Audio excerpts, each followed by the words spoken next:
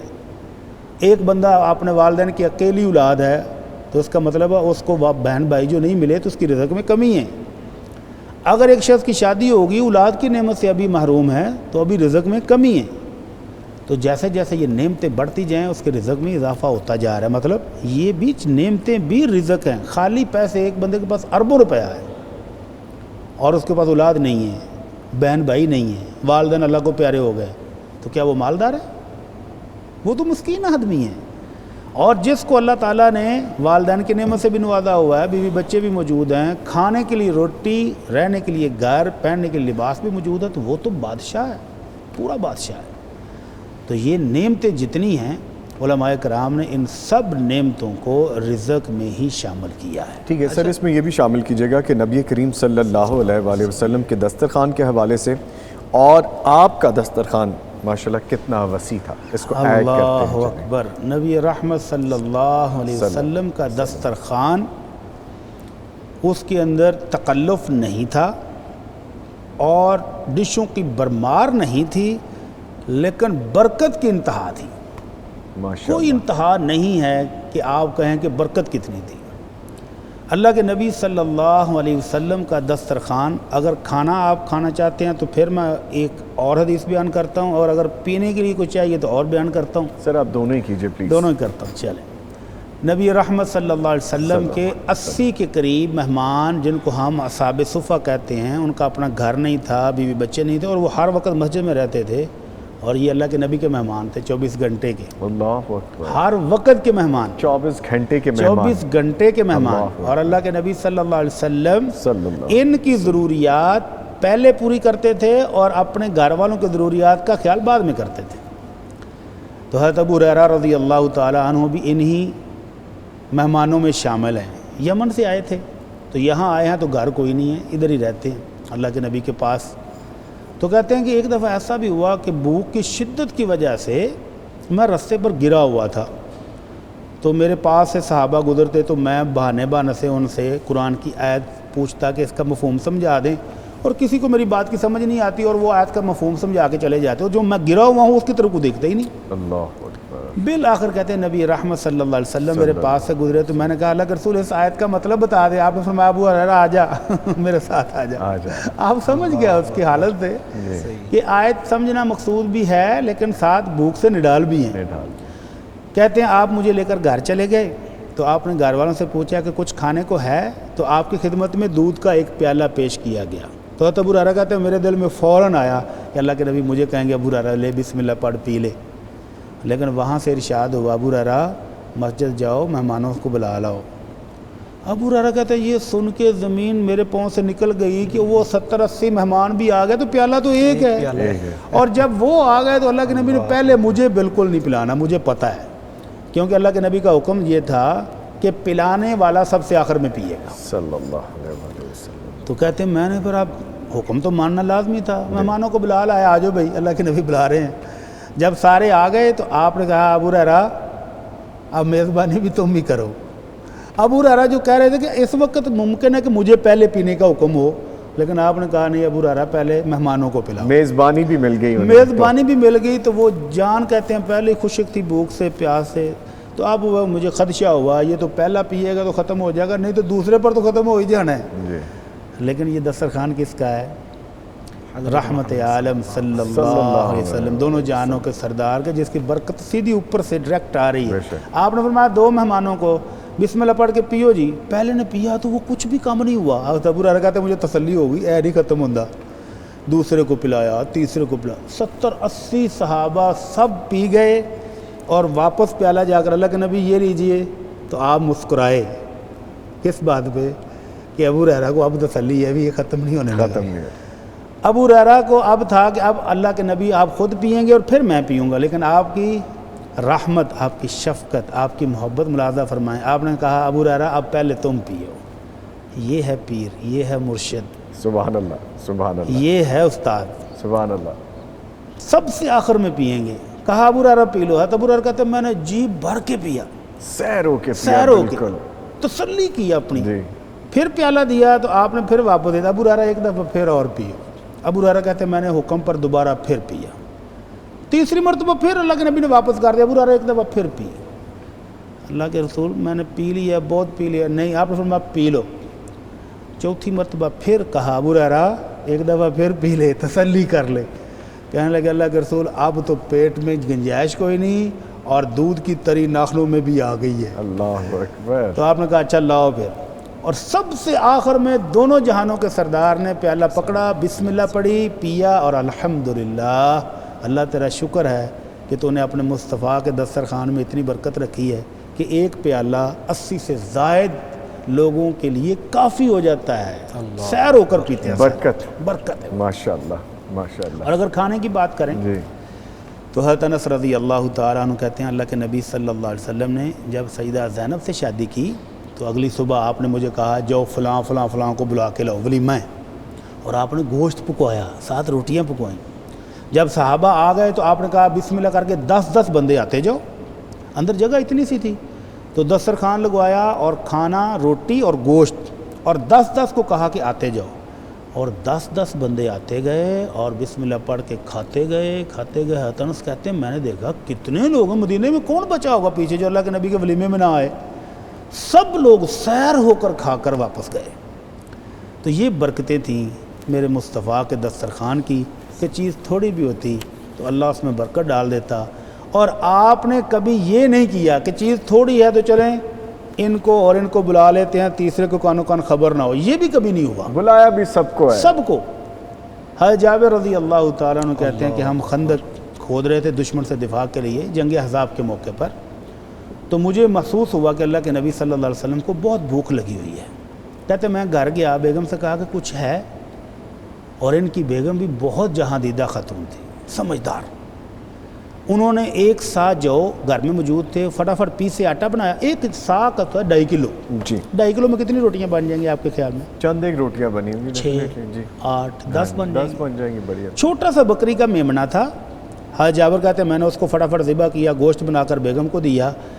تو بیگم سمجھدار خاتون کہتی ہے اللہ کے نبی صلی اللہ علیہ وسلم کو خاموشی سے جا کر بتانا کہ اللہ کے نبی 1 سا جو کا آٹا اس کی روٹیاں ہیں اور چھوٹا سا بکرا ہے اس کا گوشت ہے, اتنے سے مہمان آپ تشریف لے آئیں. زیادہ نہ ہے. زیادہ مطلب سمجھداری ہے نا کہ جتنا سا کھانا اتنے سے مہمان کو بلا دور لیا جائے. اندیشی سے کام لیا کہ ذرا محتاط رہیں. اور حضرت جابر کو اسپیشل کہا کہ دیکھنا میری عزت رکھنا, زیادہ بندے نہ لے آنا. تو اللہ کے نبی صلی اللہ علیہ وسلم کو حضرت جابر نے جا کر رازداری سے آہستہ سے کہا اللہ کے نبی اتنا سا آٹا ہے اور اتنا سا گوشت ہے تو آپ چند صحابہ کو لے کے آ جائیں. تو رحمت عالم صلی اللہ علیہ وسلم نے اونچی آواز سے اعلان کر دیا میرے صحابہ جابر نے تمہاری دعوت تیار کی ہے, آ جاؤ سارے لوگ. کتنے ہیں سارے؟ 1000 سے زائد. اللہ اکبر. اب جب وہ سارے چلے تو حضرت جابر کہتے ہیں میری دوڑ لگ گئی کہ بیگم نے تو پہلے ہی کہا تھا کہ بےزتی نہ کروا دینا. جا کر بتایا کہ اللہ کے نبی صلی اللہ علیہ وسلم کو میں نے تو رازداری سے بتایا تھا لیکن مہمان اعلان عام ہو گیا ہے تو اب کیا کریں.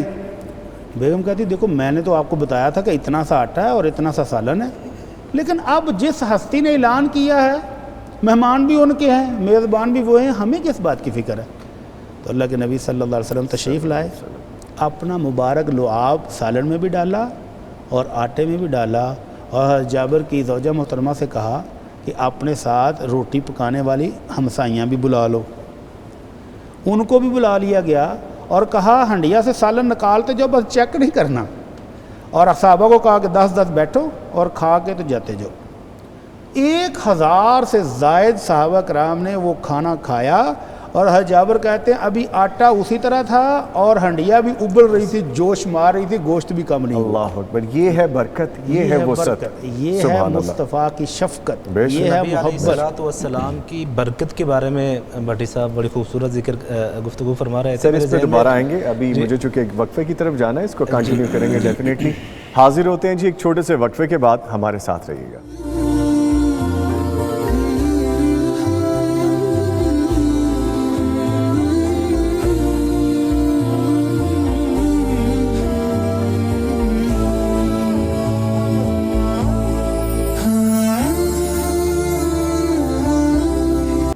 Welcome back. بریک کے بعد آپ کے ساتھ ہیں اور اسٹوڈیوز میں ایک چھوٹی سی تبدیلی جو کہ ہم نے رونما کی.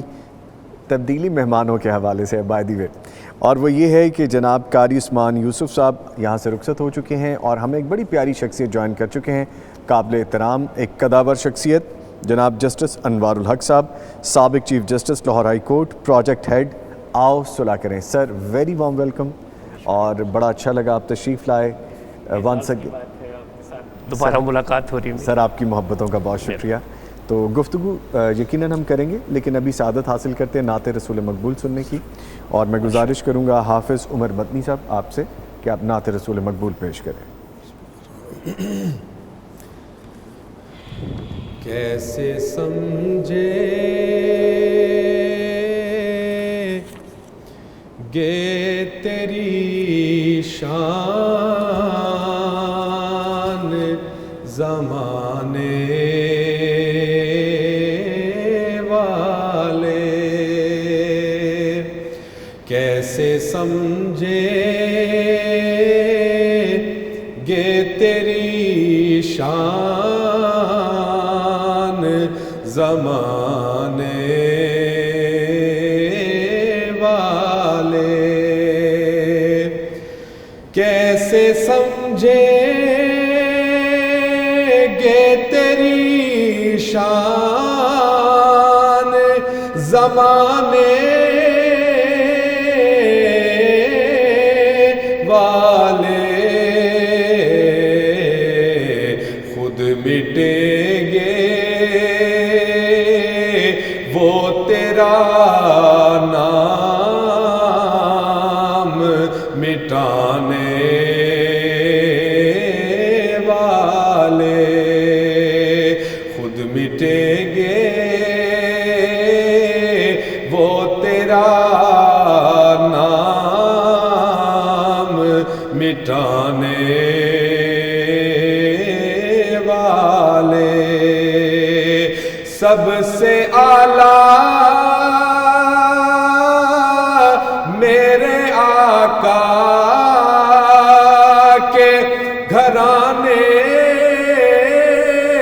والے, سب سے اعلیٰ میرے آقا کے گھرانے والے, پوری امت کو وہ فتنوں سے بچانے والے, پوری امت کو وہ فتنوں سے بچانے والے, خود مٹیں گے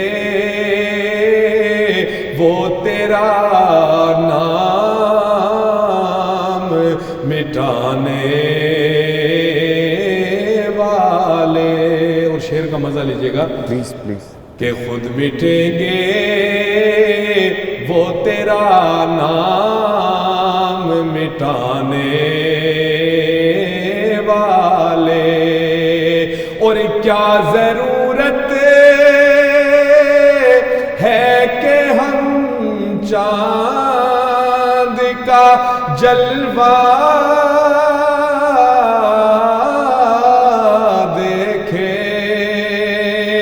کیا ضرورت ہے کہ ہم چاند کا جلوہ دیکھیں. ٹھہرو ٹھہرو ٹھہرو ٹھہرو کہ ہے وہ زلف ہٹانے والے, ٹھہرو ٹھہرو کہ ہے وہ زلف ہٹانے والے,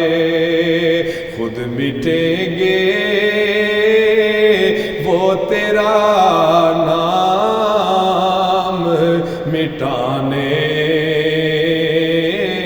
والے. اور اہل بیت کی نظر کہ دونوں عالم میں کوئی آپ سا قاری ہی نہیں.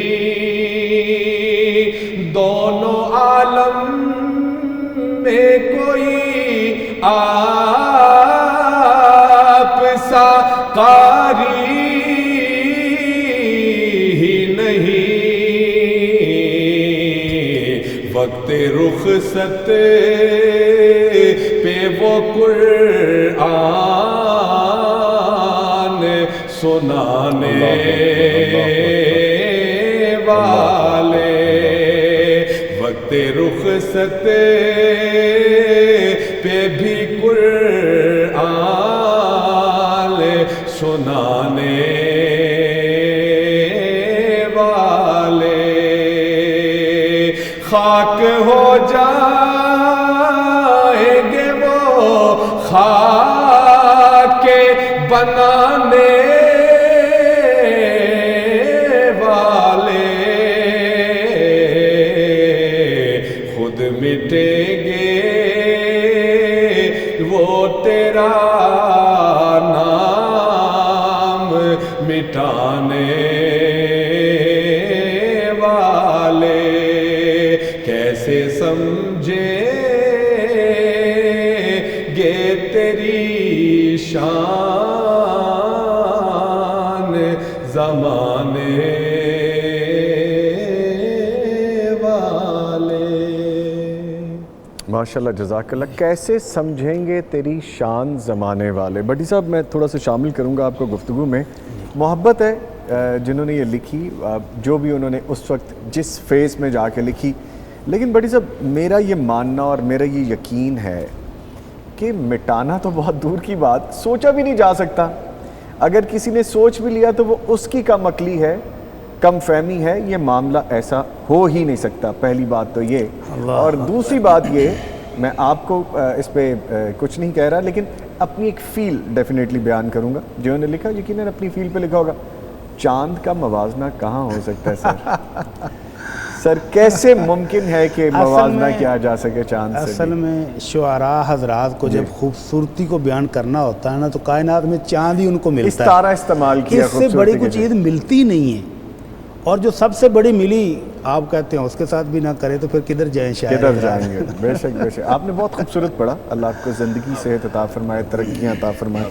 خوبصورت انداز میں اور وہ جو آپ نے ادائیگی بات کی نا مٹانے والی, جی اللہ اکبر. نبی رحمت صلی اللہ علیہ وسلم کا لخت جگر آپ کی گود میں ہچکیاں لیتا ہو جب اللہ کو پیارا ہوا, تو آپ کے دشمنوں نے, بدبختوں نے یہ کہنا شروع کر دیا کہ نعوذ باللہ آپ کی نسل ختم ہو گئی, اب تو آپ کا نام لیوا بھی کوئی نہیں رہے گا. تو وہ جواب ہم کیا دیں گے, ہماری اوقات کیا ہے؟ عرش والے نے خود جواب دے دیا. فرمایا انا اعطیناک الکوثر, میرے محبوب پریشان نہیں ہونا, ہم نے آپ کو خیر کثیر. کوثر سے مراد جنت میں ایک نہر بھی ہے, ایک حوض بھی ہے, جس کے اوپر پیالے اتنے ہوں گے جتنے آسمان کے ستارے, جس کا پانی دودھ سے سفید شہد سے میٹھا ہوگا, اور جس کو ایک مرتبہ وہاں سے پینا نصیب ہو گیا 50,000 سال کا وہاں ایک دن ہوگا. تو جنت میں پہنچنے تک دوبارہ پیاس نہیں لگے گی. اللہ اکبر. تو اللہ کہتے ہیں کہ ہم نے آپ کو خیر کثیر, اس میں بے شمار چیزیں شامل ہیں کہ اس میں آپ کی امت کتنی ہے. اللہ کے نبی صلی اللہ علیہ وسلم فرماتے ہیں اللہ نے مجھے انبیاء کرام دکھائے, میرے سامنے سے گزرے وہ قافلوں کی صورت میں, تو کچھ نبی ایسے بھی تھے جن کے ساتھ 2 امتی تھے, 10 امتی تھے, اور کچھ یہ کوئی بھی نہیں تھا, کچھ اکیلے. اور مجھے جب اللہ نے میری امت دکھائی تو میں نے دیکھا کہ دور بہت ازدحام ہے. تو میں نے جبریل سے پوچھا کہ یہ میری امت ہے, کہنے لگے نہیں اللہ کے نبی یہ تو موسیٰ علیہ السلام کی ہے. تو میری کدھر گئی؟ کہا وہ بعد میں آنے والی ہے. جب وہ آئی تو چاروں طرف لوگ ہی لوگ تھے, جہاں تک نظر جاتی. فرمایا یہ ہے آپ کی امت. سبحان اللہ. تو یہ ہے خیر کثیر. جو نام مٹانے والے تھے اللہ نے ان کو جواب دیا کہ میرے محبوب آپ پریشان نہ ہوں, ہم آپ کا نام لینے والے اتنے پیدا کریں گے کہ یہ سوچ بھی نہیں سکتے. بے شک. جنہوں نے یہ تانے مارے, کو نام جانتا ان کا, جی ان کی نسل کا. تو اللہ کہتے ہیں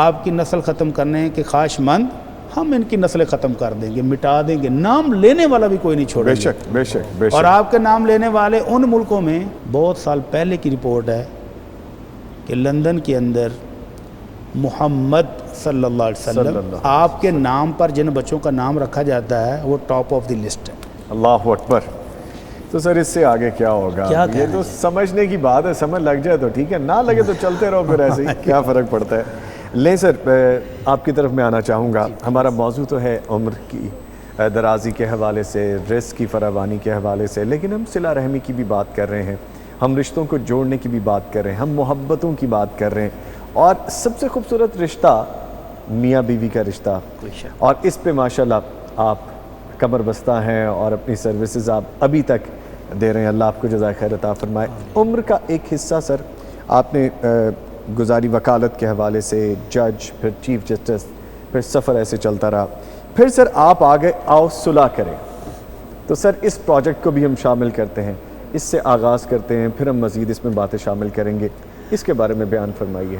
بہت شکریہ آپ کا. میں پہلے بھی آپ کے ساتھ ایک بہت طویل گفتگو اس موضوع پہ ہوئی, میرے لیے بڑے اعزاز کی بات ہے, اور میں تو میرے اس پیغام کو کسی ایک دوسرے آدمی تک پہنچانے والے کی میں بے پناہ عزت کرتا ہوں, کیونکہ یہ محبت کا پیغام ہے, صلح کا پیغام ہے, اور میری خواہش ہوتی ہے کہ لوگ زیادہ سے زیادہ اس پیغام کو بھی آگے بڑھائیں اور اس پیغام میں شامل ہو جائیں.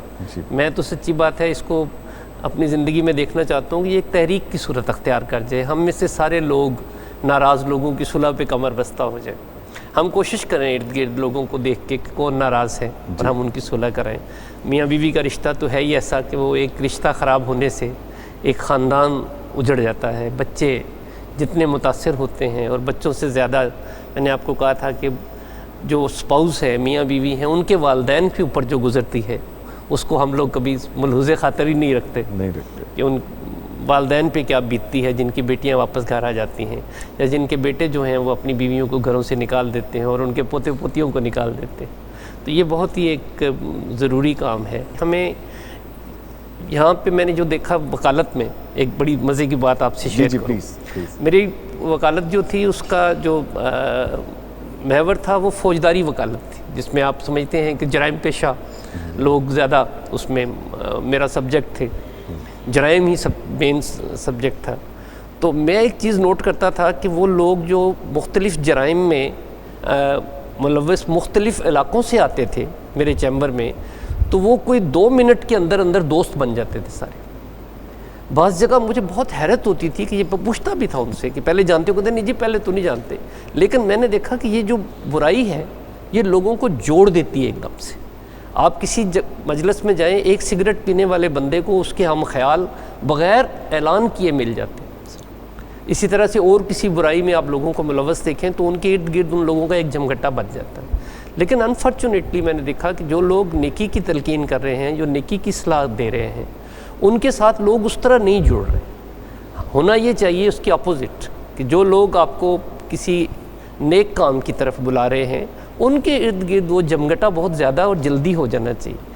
لیکن جیسے میں نے کہا کہ یہ بدقسمتی ہے ہماری سماجی کہ ہم نے ابھی اس پہ اس طرح سے ڈیبیٹ شروع نہیں کی. اسکول کی سطح سے شروع کرنا چاہیے اس کو, کہ ہمیں وہ لوگ جو بلا رہے ہیں, وہ لوگ جو سمجھا رہے ہیں, جو لوگ صلاح دے رہے ہیں کوئی اچھی, ان لوگوں کی طرف جانا چاہیے. تو سر یہ جیسا ابھی آپ نے فرمایا, ایک دم سے بات ذہن میں آتی کہ برائی کے سب ساتھی بن رہے ہیں, اچھائی کے ساتھی کیوں نہیں بن رہے, ہمیں خامی کہاں آ رہی ہے؟ جی خامی وہی ہے کہ ہم نے اچھائی کو, وہ جو ایک جن لوگوں کو ہم سمجھتے ہیں یہ بہت اچھے ہیں, جی ہم ان لوگوں کو شاید اتنا کامیاب نہیں دیکھ پا رہے. ہم لوگوں نے معیار بدل دیا ہے. ہم نے برائی کر کے بھی جو کامیاب لوگ ہیں, بظاہر کامیاب دنیاوی طور پہ, ہم نے ان لوگوں کو اہمیت دینا شروع کر دی ہے. ہم نے ان لوگوں کو ووٹ دینا شروع کر دی. ہم نے ان لوگوں کو سر آنکھوں پہ بٹھانا شروع کر دیا. جن کو گرانا چاہیے, لوگوں کی نظروں میں گر جانا چاہیے اپنی حرکتوں کی وجہ سے, وہ لوگ بہت بڑی جگہ بنا رہے ہیں. تو یہ سماجی ڈھانچے کی خرابی ہے. اس کی جو میں نے پہلے عرض کیا کہ اس کو اسکول کی سطح سے ایک ڈیبیٹ شروع ہونی چاہیے کہ انفیکٹ باعث عزت کیا بات ہوتی. میں بڑے ادب سے یہ سمجھتا ہوں کہ یہ جو لحاظ اور عزت ہے یہ 2 مختلف باتیں ہیں. اور اس کو مجھ سے شاید زیادہ آسانی سے ایکسپلین کوئی نہیں کر سکتا کہ جب میں چیف جسٹس کی سیٹ پہ تھا تو آنے والا ہر آدمی میرا لحاظ کرتا. میں خود 30-35 سال عدالتوں میں پیش ہوتا رہا تو میں عدالت میں جا کے جج صاحب کا لحاظ کرتا تھا کہ یہ جج صاحب ہیں، یہ اونچی سیٹ پہ بیٹھے ہیں، محترم ہیں. لیکن عزت بہت کم لوگوں کو نصیب ہے. میری عزت وہ لوگ کرتے تھے عدالت میں جن لوگوں کو میں ریلیف دیتا تھا. اگر آپ لحاظ کو عزت سمجھنا شروع کر دیں تو پھر آپ کبھی عزت کے کام کرنے کی طرف راغب نہیں ہوتے. یہ دو مختلف چیزیں ہیں، بہت مختلف چیزیں ہیں. ہم سارے ایک دوسرے کا لحاظ کر رہے ہیں. میں میاں بیوی کے رشتے میں یہ بہت تلقین کرتا ہوں میاں بیوی سے کہ آپ ایک دوسرے کا لحاظ نہ کریں، آپ ایک دوسرے کی عزت کریں. یہ جو لحاظ ہے یہ تو وقت گزاری کے لیے. آپ سامنے ایک آدمی ہے، وہ کسی ایسی جگہ پہ ہے، بڑا ہے، آپ سے عزت میں بڑا ہے، اس کا عہدہ بڑا ہے، آپ اس کا لحاظ تو کر رہے ہیں، لیکن آپ عزت تب کریں گے جب وہ آپ کے لیے ایک مفید آدمی ثابت ہو، جب وہ باعث عزت ہوگا. تو یہ ہماری بہت سی غلط فہمیاں ہیں سماجی جن پہ بات کرنے کی ضرورت ہے. اچھا سر، فرمائیے گا کہ صلح تو اسلام میں بے پناہ تلقین ہے. صلح کے حوالے سے آپ کا جو پروجیکٹ ہے، جو متاثرہ خاندانوں کو آپ قانونی اور دیگر سہولیات فراہم کرتے ہیں، وہ کیا ہے؟ دیکھیں، اس میں قانونی سہولت تو ایک بالکل میں سمجھتا ہوں کہ وہ سارے سماج جو لوگ قانون کے ڈر سے یا قانون کے خوف سے ٹھیک ہونے کی کوشش کرتے ہیں وہ غیر فطری بات ہے. اصل تو اخلاقیات کے حوالے سے ٹھیک ہونے کی ضرورت. اگر ہم لوگوں کو یہ کہتے ہیں کہ ہم آپ کو قانونی تحفظ دلوا دیں گے آپ کی صلح کرا کے، تو اس سے زیادہ امپورٹنٹ ہے کہ وہ دل سے صلح کر لیں.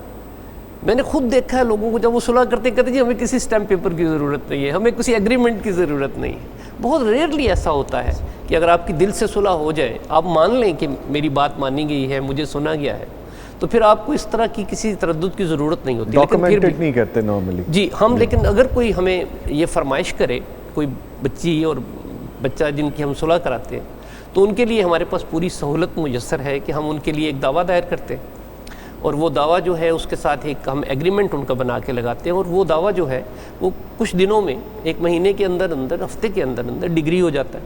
اور وہ ڈگری ایسی ہوتی ہے جس کو ہم کانسنٹ ڈگری کہتے ہیں، اس کی اپیل بھی نہیں ہوتی. تو یہ سہولت بھی ہم بالکل فری مہیا کرتے ہیں. اس میں کسی قسم کے کوئی چارجز فری آف کاسٹ ہے، ٹوٹل فری آف کاسٹ ہے. ایون اس کے اوپر جو ٹکٹ لگتے ہیں وہ بھی وکلا جو ہمارے ساتھ کام کرتے ہیں بچے، وہ ان ٹکٹوں کے پیسے بھی نہیں لیتے. کوشش جو ہماری ہوتی ہے وہ یہ ہے کہ یہ ایک طرح سے اب مجھے لگ رہا ہے 2-2.5 سال کے عرصے سے یہ کام کرتے ہوئے کہ ہم شاید لوگوں کا وہ اصلاح کا کام کر رہے ہیں. وہ جو ایک بعض اوقات مجھے محسوس ہوتا ہے کہ شاید اس سے تبلیغ کی حد تک میرا کام ہے، لوگوں کو سمجھانا ہی ہوتا ہے. دیکھیے، جب میں عدالت میرے پاس نہیں ہے، میں ایک پرائیویٹ آدمی کی حیثیت سے بچوں کی منت سماجت کرتا ہوں. میری صلح کا جو کرانے کا طریقہ کار ہے وہ کبھی آپ آئیں اور اس کو دیکھیں تو وہ بچوں کو سمجھانے کی بات ہے. سب سے پہلے تو میں بچوں سے یہ کہتا ہوں کہ آپ کا پورا کیس میں نے اسٹڈی کیا ہے، میں نے دیکھا ہے آپ کی عدالت میں جو معاملات چل رہے ہیں، تو مجھے اس میں پہلی بات تو یہ ہے کہ کوئی ایسی بات نظر نہیں آتی کہ آپ اپنے گھر کو توڑیں. بہت ریئر ایسے کپلز ہیں جن کے اندر اتنا بڑا کلیش ہے کہ خود مجھے کہنا پڑا بعض کیسز میں والدین کو بلا کے کہ ان کو علیحدہ کر دیں، ان کی ڈیورس ہونی چاہیے، ورنہ خدا نہ خواستہ بچی کو نقصان ہوگا، وہ اپنے بچوں کو نقصان پہنچا دے گی، اپنے خاوند کو نقصان پہنچا دے گی، یا خاوند جو ہے وہ خدا نہ خواستہ اپنی بیوی کو نقصان پہنچا دے. ایسے بھی کیسز آتے جی ہیں؟ ایسے کیسز آئے ہیں، اور ہم نے ان میں 10 اور 15 کے درمیان ان کی تعداد ہے ایگزیکٹ. اور سر یہ اتنا ایکسٹریم لیول کیوں ہوتا ہے؟ آپ نے ڈیفینیٹلی اسٹڈی کیا ہے، آپ ڈیلی کی بیسس پہ دیکھتے ہیں ایسے لوگوں کو، ایک ایسا رویہ کہ جہاں پہ ایک انسان دوسرے انسان کو ایکسیپٹ ہی نہ کرے یا کرنا نہ چاہے. کیا وجہ ہے یہ؟ دیکھیے، 2 وجوہات ہیں. ایک تو یہ ہے کہ جب ہم شادیاں طے کرتے ہیں تو بے جوڑ شادیاں کرتے ہیں. اس وقت ہم اس طرح سے توجہ نہیں دے پاتے. ہماری جو نظر میں چیزیں آتی ہیں وہ بڑی سطحی چیزیں ہوتی ہیں. ہم کمپیٹیبلٹی کے کانسیپٹ کو نہیں سمجھتے، ہم انٹلیکچوئل کمپیٹیبلٹی کی طرف دیکھتے بھی نہیں ہیں. میں نے بہت سے رشتے ہوئے دیکھے ہیں کہ جو بچوں کے پاس اگر باہر کی اچھی سروس ہے، جاب ہے، یا کسی کی اچھا بزنس ہے، لیکن وہ بالکل ان پڑھ بھی ہے، تو ایک بہت پڑھی لکھی بچی سے اس کی شادی ہو جاتی ہے. یہ بہت اچھی بات ہے. ان پڑھ ہونا یا اپنے کاروبار میں صرف کامیاب ہونا یہ ایک اور طرح کی کوالٹی، لیکن ہمیں اپنی بچیوں سے پوچھنا چاہیے، ہمیں اپنی بیٹیوں سے مشورہ کرنا چاہیے کہ بیٹا آپ کی شادی ہم کر رہے ہیں ایک ایسے آدمی ساتھ، تو وہ اس کی انٹلیکچوئل کمپیٹیبلٹی کو اگر ایکسیپٹ کرتی ہے تو وہ ٹھیک ہے, بے جوڑ نہ ہو رشتہ بے جوڑ نہیں ہونا چاہیے. رشتوں میں جو ایک ہم آہنگی ہے وہ ضرور ہونی چاہیے. ہم بعض جگہوں پہ ایسی شادیاں کر رہے ہیں کہ وہ بچیاں وہاں سے واپس آ کے ہمیں یہ کہتی ہیں کہ وہ لوگ ہمیں ایکسیپٹ کرنے کو تیار نہیں ہیں, وہ ہمیں تانے دیتے ہیں, وہ ہمیں سماجی ہماری جو حیثیت ہے اس کے حوالے سے وہ خاندان ہمیں ایکسیپٹ نہیں کر رہا. تو یہ چیزیں جو ہیں یہ بہت خطرناک ہے. بعض لوگوں نے مختلف مسالک میں شادیاں کی ہیں, میں آپ کی وضاحت سے عرض کروں تو وہاں کمپلیکیشنز ہوئی. ہمارے پاس کچھ کیس ہیں جن میں بہت زیادہ یہ سیریس ایشو آیا ہے کہ اب جو بچہ ہے اس کا مسلک کیا ہوگا. اب بچی نے نماز گھر میں پڑھنی ہے تو وہ کس طرح سے نماز کی ادائیگی کرے کہ اس کے سسرال والے اس کو اعتراض نہ کریں اس پہ. تو یہ چیزیں ہیں جو ہم لوگ شادی سے پہلے شاید نہیں سوچتے, یا جب بچے شادیاں کرتے ہیں آپس میں اور والدین پہ ایک پریشر ڈال کے اپنی لو میرج کو ویلیڈیٹ کراتے ہیں تو وہاں زیادہ کمپلیکیشنز ہوتی ہیں. تو سارے جو بزرگ ہیں خاندان کے ان سب کو اپنا اپنا انپٹ دینا چاہیے. یہ بہت بڑا ایگریمنٹ ہے اور یہ دنیا کا صرف ایک ہی ایگریمنٹ ہے جو چرچ میں, مندر میں اور مسجد میں ہوتا ہے, اور یہ دنیا کا ایک ہی معاہدہ ہے. میں نے چونکہ میرے وکالت سے تعلق ہے, شعبے سے اور عدالت سے ہے, تو اربوں خربوں روپے کے جو معاہدے ہیں وہ کلمہ پڑھ کے نہیں آپ سائن کرتے. یہ واحد معاہدہ ہے دنیا کا جس کو آپ اپنا کلمہ پڑھ کے, آپ اپنی آیات کی تلاوت کر کے اس کو دستخط کرتے ہیں اور سن کے دستخط کرتے ہیں. تو یہ اس کا مطلب ہے, اس کا تقدس بہت زیادہ ہے. یہاں میں تمام میاں بیوی کو یہ سمجھاتا ہوں کہ جس مقدس ترین ایگریمنٹ کے تحت آپ بیٹھے تھے, آپ نے آغاز کیا تھا, اگر آپ نے اس ایگریمنٹ کے ساتھ بے وفائی کی, آپ نے اس کے تقدس کو خراب کیا, تو آپ کو پتہ بھی نہیں چلے گا آپ کی زندگی کیوں خراب ہو رہی. پہلے تو آپ اس رشتے کو اس جگہ پہ لے کے آئیں کہ ہم نے جب ہاں کہا, اور ایک دفعہ نہیں کہا. کوئی بھی مولوی صاحب ہوں گے جو نکاح پڑھوا رہے ہوں گے, کوئی آپ کے بزرگ نکاح پڑھوا رہے ہوں گے, کہتے 3 دفعہ کہو. اس کے پیچھے لاجک ہے پوری کہ کسی کو یہ نہ ہو گمان کہ میری شادی زبردستی میں ہو رہی. تو اس کے بعد اگر ہم اس رشتے کی حرمت کو قائم نہیں رکھتے, ہم اس قسم کی حرمت کو قائم نہیں. دیکھیے میں نے ججز کو دیکھا ہے, میں نے سیاستدانوں کو دیکھا ہے, بڑے بڑے لوگوں کو دیکھا ہے جو حلف کے تابع اپنا کام شروع کرتے ہیں. ہم سارے جج حلف اٹھانے کے بعد اپنا, حلف کی بہت بڑی سینکٹیٹی ہے, حلف کا بہت بڑا بوجھ ہے. یہ کوئی مذاق والی بات نہیں ہے کہ آپ کو ایک حلف کے تابع بٹھا دیا جائے. کتنا مشکل مرحلہ ہے زندگی کا کہ آپ ایک عام زندگی سے نکل کے ایک دم سے ایک حلف کے نیچے بیٹھ گئے, اور اب آپ کا ہر فعل جو ہے اور آپ کا سارا کام جو ہے وہ اس حلف کے سامنے ہے. آپ نے سارے 2 لوگوں کے سامنے ایگریمنٹ ہو تو وہ قانون کی نظر میں ایگزیکیوٹیبل ایگریمنٹ ہے. آپ اس کو لکھیں یا نہ لکھیں, سائن کریں یا نہ کریں. اگر 2 لوگ آپس میں معاہدہ کریں اور کوئی ایک فریق مکر جائے تو اب 2 گواہ لے کے عدالت میں چلے جائیں تو وہ معاہدہ جو ہے اس کی ایگزیکیوشن ہو سکتی جی. لیکن ہم اتنے بڑے مجمع کے سامنے بیٹھ کے حلف اٹھا کے ایک بات کر رہے ہیں اور اس سے مکر جاتے ہیں, تو پھر بعد میں سوچتے ہیں کہ ہمارے گھر جو ہے اس میں خوشی کیوں نہیں آ رہی. اور اس کی بھی ایک اور وجہ میں آپ کو عرض کرنا چاہوں گا کہ خوشی اور کامیابی کا بھی فرق ہے. ہم لوگ کامیابی میں خوشی تلاش کرتے ہیں. یہ 2 مختلف باتیں. جیسے میں نے لحاظ اور عزت کا فرق بتایا ہے, اسی طرح ایگزیکٹلی یہ 2 مختلف باتیں. آپ یہ بالکل نہیں سوچنا چاہیے کہ ایک کامیاب آدمی جو ہے وہ باعث عزت بھی ہو سکتا ہے. بڑے بڑے کامیاب لوگ ہیں جو آپ کی اور میری نظر میں باعث عزت نہیں. بہت سی مثالیں, میں کسی مثال میں نہیں جانا چاہتا, لیکن ہمارے ارد گرد ایسی ہزاروں مثالیں بکھری ہوئی ہیں کہ آپ ایسے لوگ جو بیچارے بالکل بظاہر دنیا میں دنیا داری کے حساب سے کچھ نہیں ہے, وہ آپ کے لیے بے تحاشا قابل احترام ہے. میری عدالت میں آنے والے جس آدمی کے بارے میں مجھے پتہ چلا یہ استاد ہے, میں نے ان کو عدالت میں سیٹ دی, یہ ساری دنیا کو پتہ ہے, یہ 9-10 سال میں یہ کرتا رہا ہوں. وہ کہتے ایک دفعہ ایک پروفیسر صاحب تشریف لائے گجرات سے, تو لا آفیسر جو ہوتے ہیں عدالت میں نے جب ان کے لیے کرسی منگوائی, مجھے پتہ چلا یہ استاد ہے, میں نے کہا بیٹھ جائیں. انہوں نے کہا جی یہ ملزم ہے. میں نے کہا جب تک میں فیصلہ نہیں کرتا یہ استاد ہے, ان کو آپ یہ مجرم نہیں ہیں ہمارے, تو آپ ان کو سیٹ دیں گے, ہم یہ بیٹھیں گے, آپ اپنا کیس پلیڈ کریں, جب میں فیصلہ کروں گا پھر اس کے بعد آپ ان کو اٹھا کے بے شک جیل بھیج دیں. تو یہ جو احترام ہے, یہ جو عزت ہے, اس کا تعلق ان چیزوں سے نہیں ہے. ہمیں مکس اپ نہیں کرنا. سر چونکہ ایک وقفہ ہے تو میں معذرت چاہوں گا, گفتگو کو دوبارہ جوڑیں گے یہاں سے. تو ایک وقفہ ہے جی, ابھی اس کے بعد ہم واپس حاضر ہو رہے ہیں, ہمارے ساتھ رہیے گا.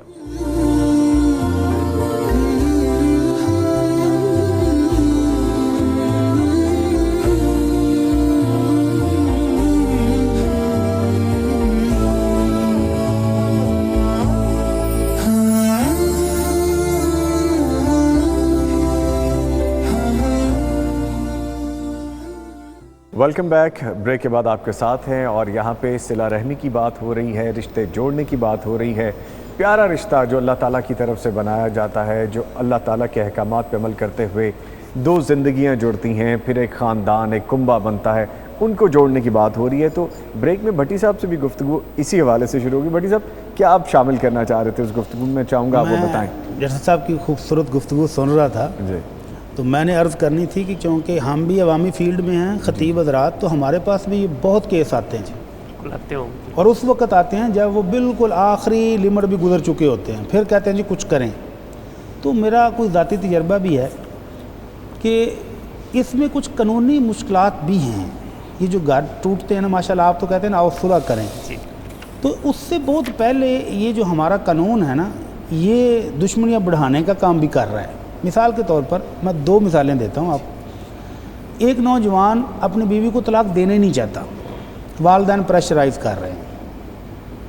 چلو اس نے کہیں کسی لمحے تنگ آ کر والدین سے کہہ دیا کہ میں دے دیتا ہوں. والد اٹھا, اسٹامپ فروش کے پاس گیا اور 3 اسٹامپ کٹھے اس کو پرنٹ کروا کے لے آیا. جی, اب زبردستی بچے سے تینوں پر سائن کروا لیے. جب پہلا نوٹس بیوی کو ملتا ہے, وہ روتی پیٹتی واپس آتی خاوند کے پاس.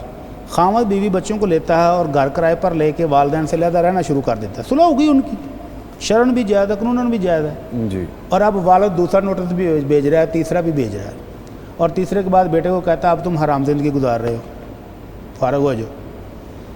اب اس میں کیا کرنا چاہیے؟ جی, جواب آپ کٹھے دیجیے گا, میں دوسرا بھی عرض کر دوں. جی, اور بھی آپ کے پاس اس کے ساتھ ملتا جلتا. اچھا, جی, وہ بھی میں سوال. ایک یونین کونسل میں تھا, بچوں کے فارم بنانے کے لیے گیا, تو اتفاق سے وہ جو چیئرمین صاحب ہیں, آج کل وہ یو سی ممبر ہوتے ہیں علاقے کے, وہی چیئرمین ہیں.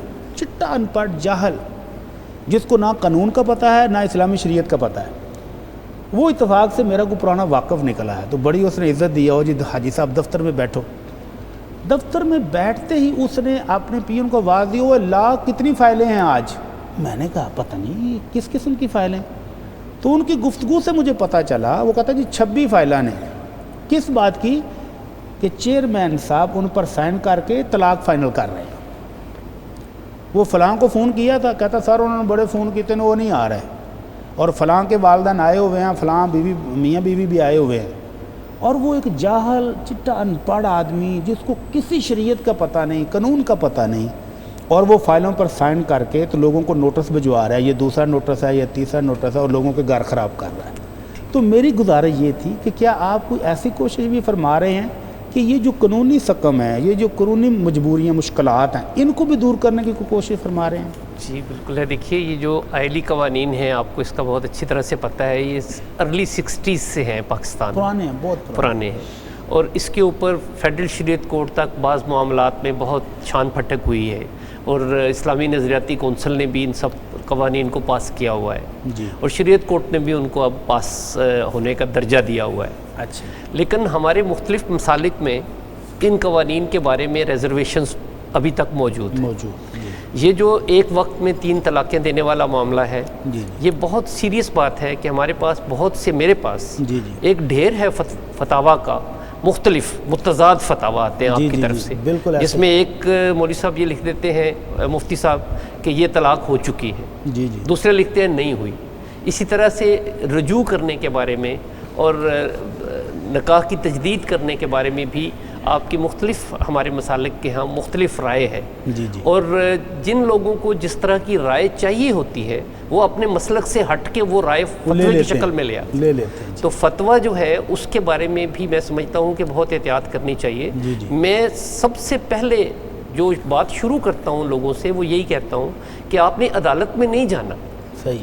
میں 45 سال عدالت میں گزارنے کے بعد آپ کو بتا رہا ہوں, ہر حیثیت میں کام کر کے وہاں, کہ عدالت خانگی معاملات کی جگہ ہے ہی نہیں ہے. یہ آپ ایک ایسے جج سے جس کے پاس آلریڈی دن میں 150 کیس لگے ہوئے ہیں, وہ آپ کے جگر گوشوں کے بارے میں, ان بچوں کے بارے میں کہاں ٹائم ہے کہ وہ فیصلہ کرے. اور اگر اس کی آپ کی باری آ بھی جائے ایک معصوم بچی کی وہاں کھڑی کی, تو کیا ضروری ہے کہ جج صاحب اس کی بات اتنا ٹائم دے سکیں, سن سکیں اس کی بات. وہاں بہت رش ہے, اور وہاں کرمنلز بھی اسی عدالت میں بیٹھتے ہیں. ابھی تک ہم نے آئلی عدالتیں علیحدہ نہیں بنائیں. میں نے ایک کوشش کی تھی, شام کی عدالت بنائی تھی یہاں لاہور میں, صرف ان بچوں کے لیے جن کے والدین کا آپس میں ڈسپیوٹ ہوتا ہے کہ وہ شام کو آ جائیں اور آ کے اپنے معاملات کو دکھا دیں، کیونکہ دن میں بچے اور بچیاں جو کام پہ جاتے تھے لوگ، وہ بہت حرج ہوتا تھا ان کا۔ لیکن آئلی معاملات میں، بچوں کے معاملات میں، گارڈین کے معاملات میں عدالت وہ مقام ہے ہی نہیں کہ جہاں سے آپ کے ڈسپیوٹ کو ریزالو ہونا ہو۔ آپ کے معاملات حل ہو سکتے ہیں اپنے بزرگوں کے ساتھ بیٹھ کے، غیر جانبدار لوگوں کے ساتھ بیٹھ کے۔ میں کہتا ہوں تمام ریٹائرڈ لوگ پاکستان میں، تمام لوگ، اس کے لیے کوئی شرط نہیں ہے وکیل ہونے کی، جج ہونے کی، صرف مخلص ہونے کی شرط ہے کہ آپ اپنے دروازے پہ لکھ کے لگا دیں کہ میں لوگوں کی صلح کرانے کے لیے بیٹھا ہوں، آپ تشریف لائیں، اور اس کا کوئی معاوضہ نہیں میں لیتا، میں ریٹائرڈ آدمی۔ آپ یقین کریں لوگ آپ کے پاس آئیں گے۔ میں اس تجربے کی وجہ سے کہہ رہا ہوں کہ جس طرح میرے پیچھے رش ہے، جس طرح لوگ بیچارے مجھے سفارشی فون کراتے ہیں، مجھے شرمندگی ہوتی ہے کہ میں تو ان کی تلاش میں مارا پھرتا ہوں کہ یا اللہ مجھے وہ جو اتنی عزت ملی زندگی میں، اب اتنی زندگی دے دو کہ میں اس کو واپس کر سکوں۔ آمین۔ اچھا سر، ایک چیز اور ایڈ کیجیے گا یہاں پہ، جیسے ابھی بھٹی صاحب نے کہا، یہ بڑا آئی اوپننگ ہے کہ ایک ایسا شخص جس کو دین کا پتہ نہیں ہے، جس کو دنیاوی علوم کا پتہ نہیں ہے، اور جس کو قانون کی بیسک کا ہی پتہ نہیں ہے، وہ کیسے سگنیچرز کر کے لوگوں کے خاندانوں کو ختم کر رہے ہیں۔ خاندان ختم کرنے والی بات ہے، ایک کنبے کو ختم کرنے والی بات ہے، اس پہ ہم کس طرح سے اوور کم کر سکتے ہیں؟ جی، اس کا ایک تو طریقہ یہ ہے کہ جو قانون میں جو چیزیں لکھی ہوئی ہیں ایگزیکٹلی اس کے مطابق عمل درآمد کیا جائے، جو بھی لکھا ہوا ہے، اور اس میں آپ اپنی رائے کو، آپ اپنے مسلک کو پھر ایک کنٹرڈکشن پیدا نہ کریں۔ اس میں آپ یہ کہیں کہ اس کو عدالت میں لے جائیں، بے شک جج صاحب کے پاس لے جائیں، فیملی کورٹس بیٹھی ہوئی ہیں، اگر آپ کو کسی جگہ پہ کوئی ایسا فقہی مسئلہ آ جاتا ہے تو آپ جج سے فیصلہ کروا لیں اس کا، تاکہ آپ کے پاس ایک عدالتی سند آ جائے، آپ کے پاس اتھینٹیکیشن ہو جائے۔ ورنہ اگر آپ یہ کریں گے کہ آپ مختلف مفتیان کرام سے جا کے فتویٰ لا کے ایک جگہ پہ اپنا فائدہ اٹھانے کی کوشش کریں گے تو اس سے مسئلے حل نہیں ہوتے۔ میں یہ عرض کر رہا تھا کہ ہمیں جو لوگوں کو سمجھانے کی بات ہے، چاہے وہ علماء کرام کے پاس آئیں، مساجد کے امام صاحبان کے پاس آئیں، ان کو آپ کو کہنا چاہیے کہ آپ اپنے، دیکھیے ایک بات میں آپ کو اور بتا دوں، میاں بیوی کے درمیان دشمنی نہیں ہوتی، اختلاف رائے ہوتا ہے۔ بعض چیزوں کے اوپر اختلاف ہونا اکٹھے رہنے والے لوگوں میں کوائٹ نیچرل بات ہے، یہ بالکل فطری بات ہے کہ دو لوگ اکٹھے رہیں گے، ان میں اختلاف پیدا ہو سکتا ہے۔ اب اس اختلاف کو جب وہ عدالت میں جاتے ہیں تو ہمارے جو وکلا صاحبان ہیں وہ بالکل دشمنی کا درجہ دے دیتے ہیں۔ اتنی خطرناک باتیں لکھی جاتی ہیں دعووں میں اور جواب دعووں میں کہ وہ دونوں بیچارے خود بھی پڑھ کے لرز جاتے ہیں، لیکن ان کو کہا جاتا ہے نہیں، یہ تم نے یوں ہی لکھنا ہے تو تمہیں فائدہ ہوگا۔ میں قطع کلامی معاف، مجھے آپ کی بات سے ایک دلچسپ بات یاد آ گئی۔ ابھی تھوڑے دن پہلے ایک وکیل صاحب میرے پاس آئے تو وہ خلا کا پیپر تھا، کہتے ہیں جی یہ آپ بھی پڑھ لیں۔ جب میں خود بھی وکیل ہوں، اس لیے آپ نے احتیاط سے بات کرنی ہے، اتنی بات کرنی ہے جتنی بتانے والی ہے۔ ضرور جی، ویلکم۔ کہ وہ ایک بہت معروف ادارے سے خلع کا پیپر بنوا کے لائے تھے جو انہوں نے عدالت میں پیش کرنا تھا، اور مزیدار بات اس میں یہ لکھی ہوئی تھی کہ بچہ باہر ہے اور بچی ادھر ہے، شادی کے 1 ماہ بعد بچہ واپس چلا گیا اور اب کافی عرصے کے بعد وہ خلا لینا چاہ رہی ہے، اور اس کے اندر یہ لکھا ہوا تھا کہ خامد گالی گلوچ کرتا ہے اور بہت مارتا پیٹتا ہے۔ جی جی، بہت متضاد باتیں ہیں۔ میں نے کہا وکیل صاحب بچہ ادھر بیٹھا ہوا ہے ہزاروں میل دور، مارتا کیسے ہے؟ کوئی جن بھیجتا ہے وہاں سے۔ ساڈی مجبوری ہے، نہ لیے تو پھر کھلے دے پیپر فائنل نہیں ہوندے۔ اچھا سر، اس لائٹر نوٹ کے ساتھ ایک چیز اور ایڈ کر لیں کہ ابھی ہمارے ہم سوشل جو ہمارا معاشرہ ہے، اس کی اگر ہم بات کریں تو جو ڈیورس کے بہت سارے کیسز آ رہے ہیں، مجھ سے بہتر آپ جانتے ہیں سر، یہ رجحان کیوں بڑھ رہا ہے؟ کیا کانسیپٹ کیا ہے؟ ایکسیپٹنس نہیں ہے، ہم ایک دوسرے کو سن نہیں رہے، ہم ایک دوسرے کو اسپیس نہیں دے رہے، آئدر وہ جو میاں بیوی ہیں وہ ایک دوسرے کے ساتھ رہنا نہیں چاہ رہے، یا وہ فیملیز ہی نہیں چاہ رہی کہ ایک میاں بیوی کا جو جوڑا ہے اکٹھے رہ سکے؟ کیا وجوہات کیا ہیں؟ سب سے بڑی وجہ ہے وہ، اس کو تو میں اس کو ہٹا ہی نہیں سکتا اس وجہ کو، وہ ہے ایگو انسان کی۔ یہ ایک بلٹ ان پرابلم ہے کہ ہر بندہ اپنے آپ کو بہتر اور سپیریئر سمجھنے کے چکر میں ہے، وہ سمجھتا ہے مجھ سے بڑا، مجھ سے عقل مند کوئی نہیں ہے، اور یہ دونوں میاں بیوی کے درمیان یہ پرابلم ہوتا ہے۔ دوسری بات ہے کہ ہمارے ہاں ٹالرنس کم ہو رہی، ہمارے ہاں برداشت ختم ہو گئی۔ آپ عام زندگی میں دیکھیں، گلی گلی میں جگہ جگہ کسی دکان پہ کھڑے ہو جائیں تو آپ کو لوگ یوں لگتا ہے لڑ رہے ہیں آپس میں، ہم بات کرتے ہیں تو لگتا ہے خدا نخواستہ ایک دوسرے کے ساتھ بحث کر رہے ہیں، ہم سن نہیں رہے کسی کی بات۔ تو برداشت جو ہے اس کی کمی آپ کو اس طرف لے جاتی ہے کہ الٹیمیٹلی پھر آپ کو عدالتوں میں دھکے کھانے پڑتے ہیں کہ جی ہم دونوں نے اکٹھے نہیں رہنا. جتنی خودکشیاں ہو رہی ہیں، جتنے پرابلمس ہیں، اور جتنے لوگ میرے پاس آ رہے ہیں، میں آپ کے سامنے اس کا برملا اظہار کرنا چاہ رہا ہوں کہ 60% سے زیادہ ذہنی امراض کا معاملہ ہے، مینٹل ڈس آرڈر کا ایشو ہے. ہم لوگوں کو کہتے ہیں بڑے احترام سے کہ آپ کو ڈاکٹر صاحب کے پاس جانا چاہیے، کوئی میڈیسن لینا چاہیے، آپ کی بریک فیل ہو گئی. دونوں میاں بیوی مجھے کہتے ہیں کہ جی بس چھوٹی سی بات تھی، شروع ہوئی، بچے کے اسکول جانے کا مسئلہ تھا، ناشتے کے انڈے بنانے کا مسئلہ تھا، بات اس حد تک آ گئی کہ اب ہم طلاق کے لیے عدالت میں بیٹھے ہوئے. تو ان کو میں پوچھتا ہوں کہ وہ کہاں پہ بریک لگانا ضروری تھی جہاں آپ نے نہیں لگائی. تو ذرا سا سمجھانے سے دونوں کو سمجھ آ جاتی ہے کہ ہمیں اس وقت کہاں پہ بریک لگانی چاہیے. لیکن یہ بریک خراب ہونے کا جو سسٹم ہے، اس کا براہ راست تعلق مینٹل ڈس آرڈر سے ہے. ہم میں سے اکثر لوگوں کی بریک پوری طرح کام نہیں کرتے.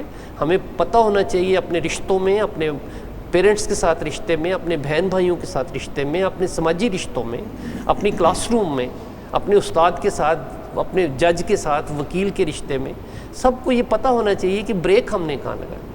تو یہ بریک اگر خدا نخواستہ آپ کو لگتا ہے کہ آپ لگانا تو چاہتے ہیں لیکن لگ نہیں رہی، آپ لگ نہیں رہی، تو آپ سوچئے کہ اگر آپ کو کوئی رولز رائس گاڑی بھی گفٹ میں دے دے جس کی بریک نہ ہو تو آپ کبھی اس میں سفر کرنا پسند نہیں کریں. پھر ٹھوکے گی سیدھی سیدھی. اور پھر یہ جو گاڑیاں میاں بیوی کی جو ہیں، ان میں جو بریک فیل ہیں، ان کے آگے معصوم بچے کھڑے ہیں، ان کے اپنے پیدا کیے ہوئے، پوری فیملی اپنے پیدا کیے ہوئے بچے، جن بچوں کی طرف اگر آپ آنکھ اٹھا کے دیکھیں تو آپ کی آنکھ نکال لیں پیرنٹس، اور وہ دونوں اس طرح بے حس ہو جاتے ہیں عدالت میں کھڑے ہو کے. لگتا ہے کہ یہ دونوں دشمن ہیں ان بچوں. وہ خود ہی خیال نہیں کر رہے ہوتے بچوں کا، وہ ٹکڑے ٹکڑے کرنا چاہتے ہیں بچوں کے، وہ چھیننا چاہتے ہیں، تقسیم کرنا چاہتے ہیں. اس وقت ان کو بالکل خیال تک نہیں آتا کہ ہم یہ کر کیا رہے ہیں. سر جیسے آپ فرما رہے ہیں مینٹل ڈس آرڈر کے حوالے سے ایک ڈائلیما یہ بھی ہے بھٹی صاحب، عبدالقیوم صاحب، ہماری سوسائٹی کا، ہم لوگ بہت افینڈ ہو جاتے ہیں اس چیز سے، بڑا برا فیل کرتے ہیں کہ میں کسی ذہنی امراض کے ڈاکٹر کے پاس جاؤں گا، میں کسی سائیکیٹرسٹ کے پاس جاؤں گا، میں کاؤنسلنگ کے پاس جاؤں گا. اچھا اس میں پھر اور بہت سی چیزیں سر ہم اپنے بڑوں کے پاس بیٹھنا چھوڑ چکے ہیں. ہم اپنے ایسے خونی رشتے جو بہن ہے، بھائی ہے، جن سے بانڈنگ ہے، آپ بیٹھ کے اپنی بہت ساری چیزیں سلجھا سکتے ہیں، گفتگو کر سکتے ہیں، ان سے گائیڈ، ہم نے دوری اختیار کر لی ہے. نظامی صاحب میں اس میں نا سر کی گفتگو ماشاءاللہ بہت ہی مفید تھی. جی مجھے نا قرآن مجید کی ایک آیت میرے ذہن میں آئی کہ یہ جو تنازعات ہیں، اس طرح کی جو تنازع ہو جاتے ہیں گھروں میں میاں بیوی کے، اس میں جو سب سے پہلے نمبر پہ تو انہیں خود ہی وہ حل کر لینا چاہیے. لیکن اگر ان دونوں سے معاملہ جو ہے اب وہ نکل چکا ہے تو قرآن مجید، بھٹی صاحب آپ میری تصحیح کریں گے، فَبْعَثُوا حَكَمًا مِّنْ أَهْلِهِ وَحَكَمًا مِّنْ أَهْلِهَا، شاید اس طرح کے الفاظ ہیں. دونوں سائڈ سے کہ ایک دونوں ثالث بزرگ مقدس انہیں چاہیے کہ وہ ان دونوں کا یہ جو ایک مسئلہ بن گیا ہے، ایک تنازع کھڑا ہو گیا ہے، تو جو اس فیملی کے جو بزرگ ہیں انہیں چاہیے کہ وہ اس مسئلے کو حل کریں. تو شاید سر بھی جو یہ کام کر رہے ہیں، یہ بہت بڑا کام ہے، شاید نہیں یقیناً کہہ رہے ہیں، بلکہ وہ آگے بتا بھی دیں گے اس کے بارے میں. تو یہ جو ہے شاید قرآن مجید کی یہ جو آیت ہے جو ان بزرگوں کو ان تنازعات کو حل کرنا چاہیے، تو یہ جو او صلح کریں کہ یہ جو ایک پلیٹ فارم مہیا کر رہے ہیں، یہ اس کی ایک عملی صورت ہم کسی لحاظ سے کہہ سکتے ہیں. اچھا کمی کہاں آ رہی بھلا؟ اب آج کے بزرگ یہ سمجھتے ہیں بچوں کی شادی ہو گئی ہے، ہم فارغ ہو گئے. میں کہا کرتا ہوں آپ کی ذمہ داری بڑھ گئی ہے. صحیح. پہلے آپ صرف اپنی فیملی دیکھتے تھے، اب اگر آپ کے 5 بچے شادی شدہ ہیں تو آپ 6 فیملیوں کو دیکھ رہے ہیں. آپ کی ذمہ داری ختم نہیں ہوئی، کئی گنا بڑھ گئی ہے. ان بچوں کو آپ کے تجربات کی ضرورت ہے، ہدایات کی ضرورت ہے، شفقت کی ضرورت ہے. اور اگر والدین ہی کہیں بھائی اپنی زندگی گزارو، ہمیں نہیں کچھ پتہ، تو پھر وہ تو 4 دن بھی نہیں نکالتے. اور اگر ان بزرگوں کی شفقت موجود ہو، ان کا اوپر دست شفقت موجود ہو، وہ چیک کر رہے ہوں کہ غلطی کون کر رہا ہے، تو پھر سارا کچھ ٹھیک رہتا ہے. پھر اس کے لیے دانش ہونا، تجربات ہونا، شفقت اگر ہو تو باقی چیزیں کم بھی ہو تو چل جاتا ہے. اچھا بھٹی صاحب، یہ 2 طرح کے یہ بھی بزرگ پائے جا رہے ہیں نا سوسائٹی میں، بھی 2 طرح کے پائے جا رہے ہیں. بلکہ میں سر کو بھی کہوں گا وہ مزید ڈیٹیل میں بتائیں گے. ایک تو وہ جو پہلے تو کوشش کرتے ہیں کہ بچوں کے معاملات ہینڈل کر لیں، ان کو جوڑ کے رکھیں، ملا کے رکھیں. پھر جب ان کے بس سے باہر ہوتی پھر وہ کہتے جاؤ جو مرضی کرو، ساڑھے لو اجازت ہے. پھر ایک وہ بھی ہے جو کہتے اچھا میرے پتر نہ لینج کیتا ہے یا میری بیٹی نہ لینج کیتا ہے، تو وہ بھی ایک پارٹی بن جاتے ہیں. آپ ذرا سوچیں کہ ہم ایک وفد کی شکل میں